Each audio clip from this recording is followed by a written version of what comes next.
Bismillahirrahmanirrahim. Bismillahirrahmanirrahim. Assalamualaikum warahmatullahi wabarakatuh. Syukur alhamdulillah kita bisa berjumpa lagi di channel ini. Sholawat dan salam semoga selalu tercurahkan kepada junjungan kita Nabi besar Muhammad Sallallahu Alaihi Wasallam.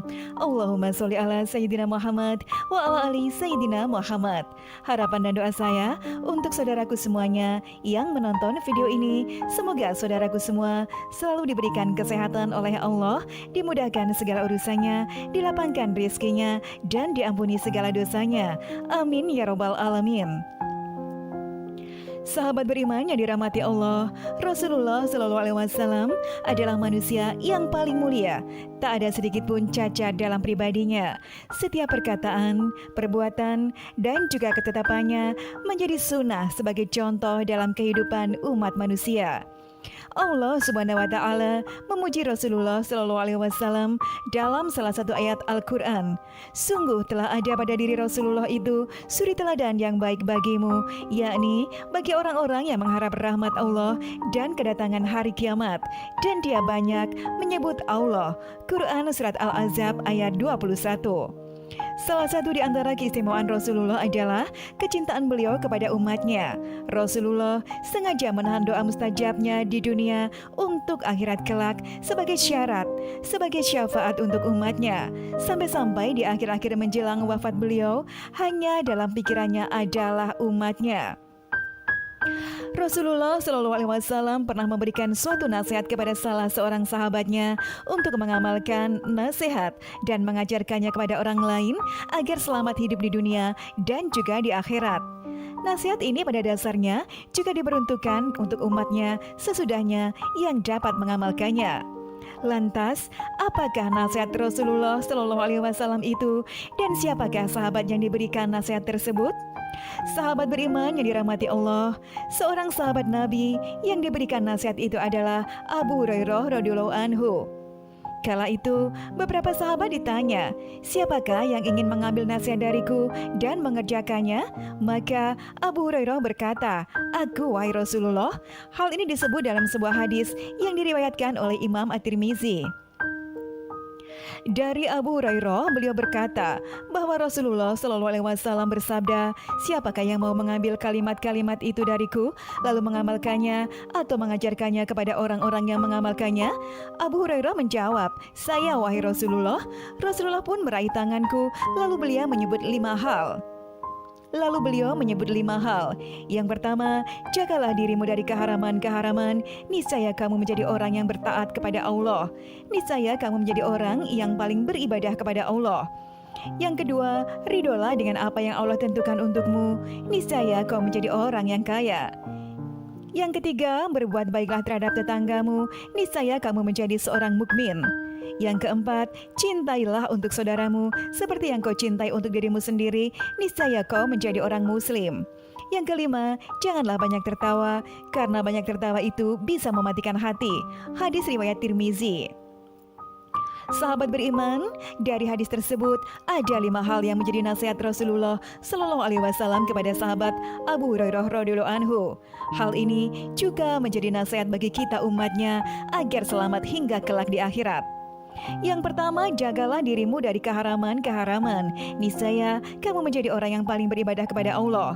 Pesan pertama adalah meninggalkan yang diharamkan oleh Allah Subhanahu wa Ta'ala. Ternyata untuk menjadi orang yang paling beribadah kepada Allah adalah dengan cara meninggalkan keharaman.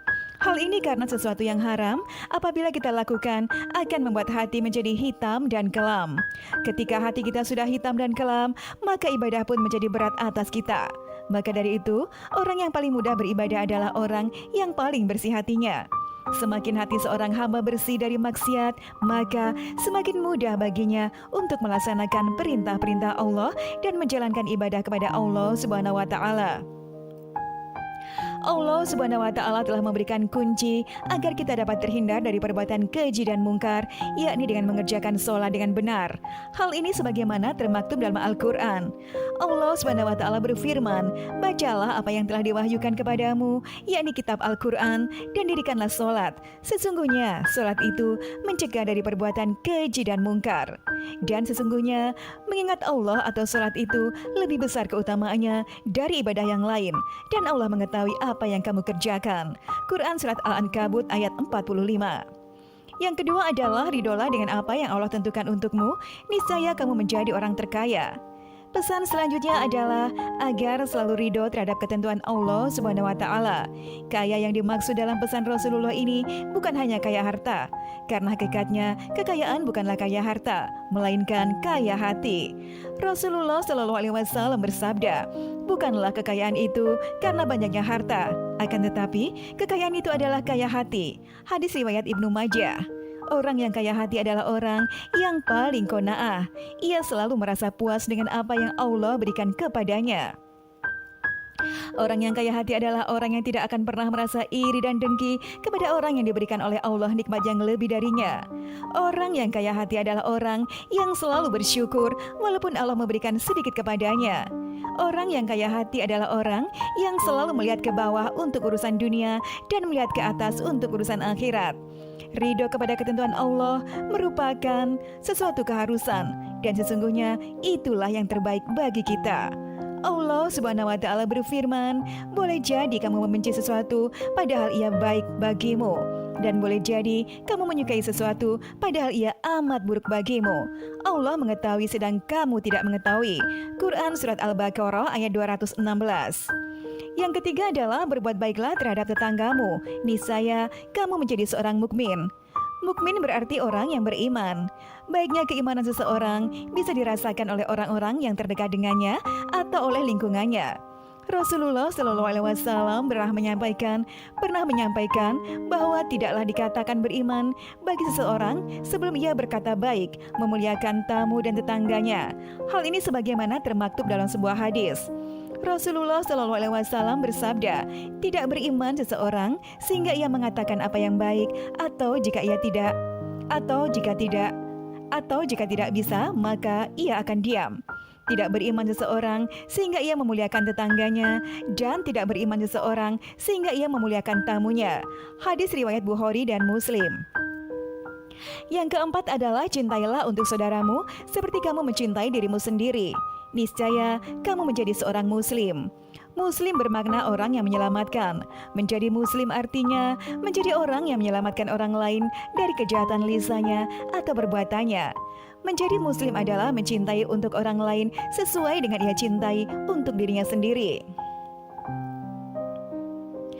Jika ia mengharapkan kesehatan untuk dirinya, maka harapkanlah pula kesehatan itu dirasakan oleh orang lain.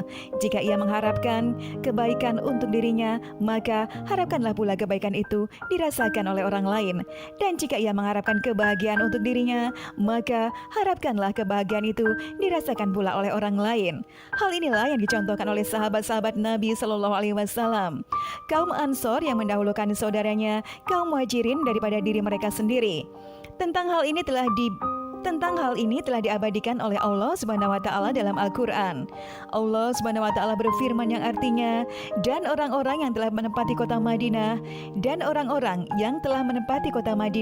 dan telah beriman atau Ansor sebelum kedatangan mereka kaum Muhajirin, mereka mencintai orang yang berhijrah kepada mereka atau Muhajirin, dan mereka para Ansor tidak menaruh keinginan dalam hati mereka terhadap apa-apa yang diberikan kepada mereka kaum Muhajirin, dan mereka mengutamakan orang-orang Muhajirin atas diri mereka sendiri sekalipun mereka dalam kesusahan. Dan siapa yang dipelihara dari kekikiran darinya, maka mereka itulah orang-orang yang beruntung." Quran Surat Al-Hasr ayat 9. Yang kelima adalah jangan banyak tertawa, karena banyak tertawa itu bisa mematikan hati. Islam mensyariatkan kaum muslimin untuk banyak tersenyum, karena tersenyum juga merupakan sedekah. Dan Islam melarang banyak tertawa, karena segala sesuatu yang berlebih-lebihan atau melebihi batas akan membuat hati menjadi mati. Dalam hadis yang diriwayatkan oleh Aisyah radhiyallahu anha bahwa dia berkata, "Saya tidak pernah melihat Rasulullah Shallallahu alaihi wasallam tertawa terbahak-bahak sehingga kelihatan tenggorokan beliau. Beliau biasanya hanya tersenyum." Hadis riwayat Bukhari dan Muslim. Rasulullah Shallallahu alaihi wasallam bersabda, "Janganlah kalian banyak tertawa karena banyak tertawa akan mematikan hati." Hadis riwayat Tirmizi. Menurut Imam Al-Ghazali, jika hati mati, hati tak akan bisa menerima peringatan Al-Quran dan tidak akan mau menerima nasihat yang baik. Sahabat beriman yang dirahmati Allah, demikianlah nasihat yang diberikan oleh Rasulullah Shallallahu alaihi wasallam kepada Abu Hurairah radhiyallahu anhu dan secara tersirat juga diberikan untuk umatnya. Semoga ini bisa memberikan tambahan ilmu yang akan menjadikan kita sebagai umat yang lebih baik ke depannya. Amin ya rabbal alamin. Wallahu a'lam bishawab. Wassalamualaikum warahmatullahi wabarakatuh.